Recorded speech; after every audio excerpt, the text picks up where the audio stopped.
બનાવીશું ક્રન્ચેસ ઓમલેટ.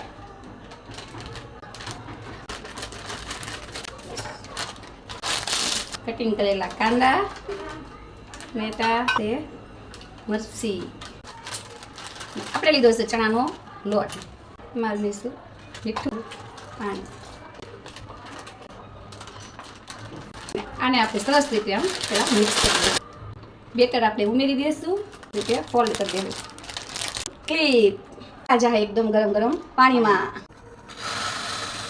હવે આપણે ચેક કરીશું. પહેલી વાર બનાવ્યું છે, કાંઈ વાંધો નહીં, આટલો ટુકડો તૂટી ગયો છે. ટેસ્ટ કરીને બતાવીને આપણે હવે કટિંગ કરીશું. ઉપરથી આપણે વેરીશું ચીની ફ્લેક્સ, થોડો ઓરેગાનો.